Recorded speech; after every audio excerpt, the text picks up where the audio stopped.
Episode 55G.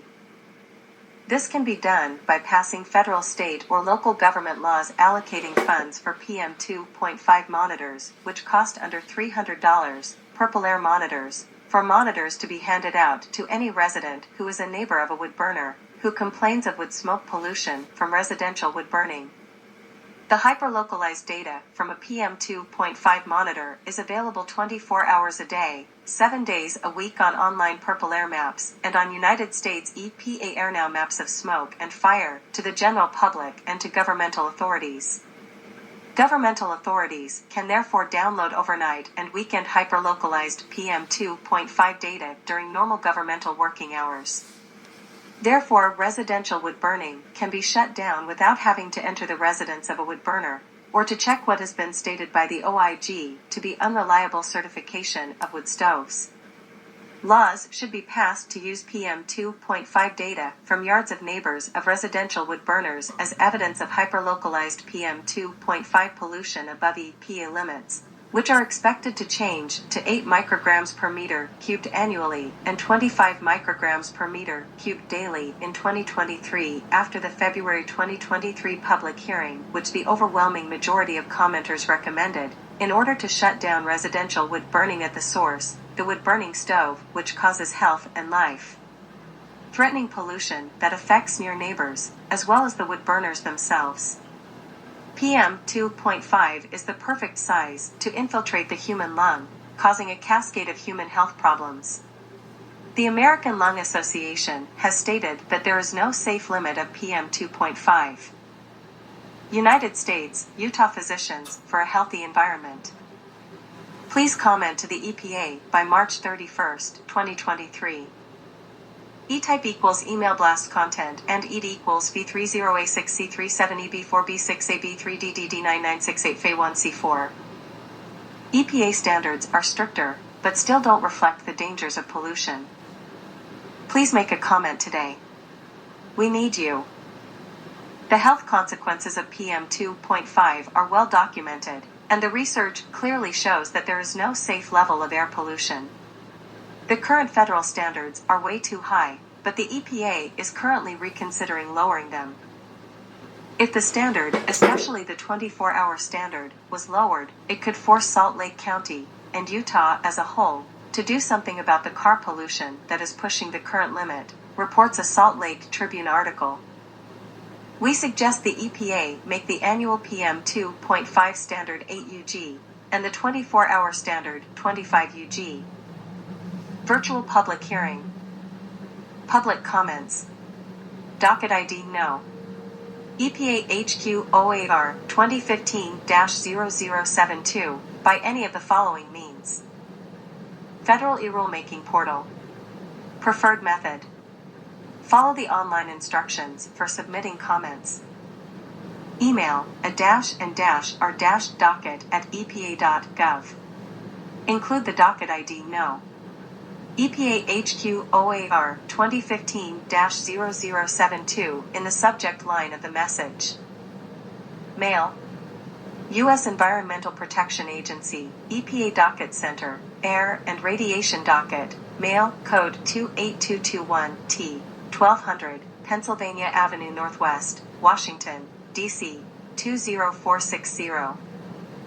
Read the full Tribune article on how the standard will affect Utah here.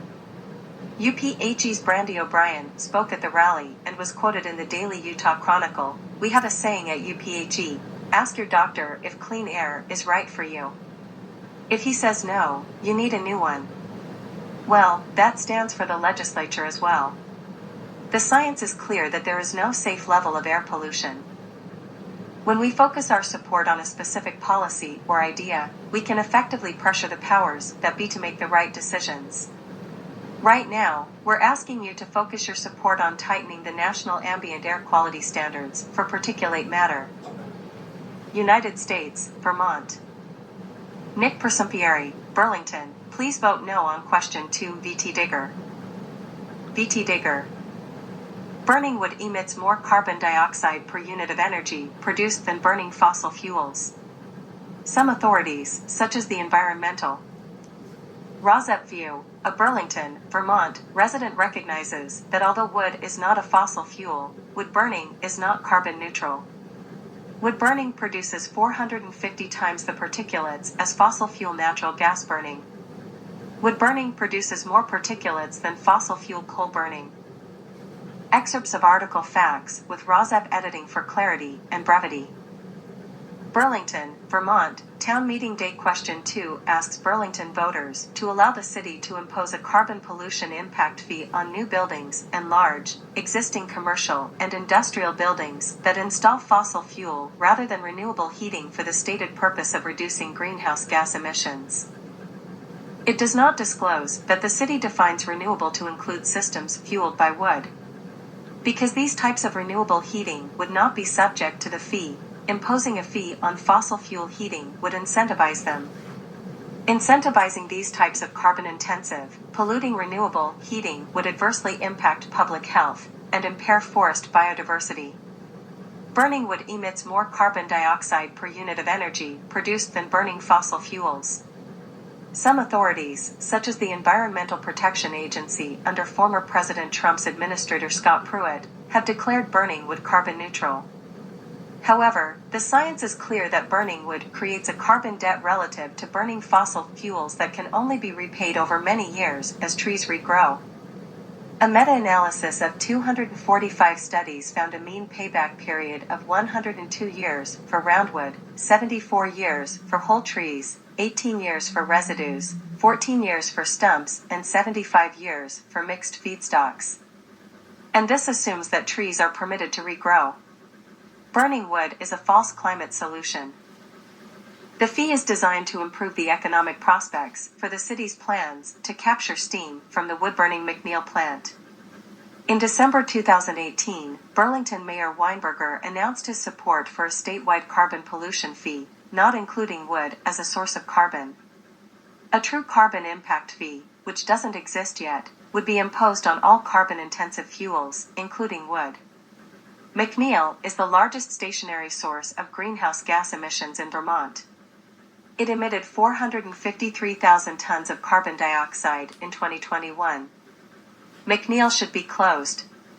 A Burlington push toward electrification and heat pumps could be used to supply the 30% of the city's electricity now supplied by McNeil. Incentivizing pellet or wood stoves, especially for primary heating in new construction, is terrible public policy. Such incentives can only detract from the city's laudable effort to promote electrification and heat pumps. The city should require sufficient weatherization of new construction, perhaps through mandating passive house standards, to permit sole reliance on heat pumps. Pellet and wood stoves emit harmful air pollutants, including fine particulate matter. These emissions can cause numerous adverse health effects, including coughing, wheezing, asthma attacks, heart attacks, and premature death. The American Lung Association recommends that people avoid burning wood to heat the home or water. EPA recently phased in more stringent particulate matter standards. However, a 2021 study by the Northeast States for Coordinated Air Use Management found that flaws in EPA's procedures for certifying that new wood-burning devices meet the standards provides no confidence that new devices better protect public health. Rozep interjects that the Office of the Inspector General, the watchdog of the Environmental Protection Agency, OIG, agreed with the Northeast States' findings in a February 28, 2023 report. The flawed carbon impact fee flows from the city's net zero energy roadmap, which defines net zero in terms of reducing fossil fuel use, not in terms of reducing wood-burning use. It also flows from city officials' reliance on its wood-burning utility for climate policy recommendations. The city draws a false contrast between fossil fuels and renewables. Some renewables, such as solar, wind, and geothermal, are low carbon and clean. Others, like wood burning, are worse than fossil fuels. Please vote no on question 2.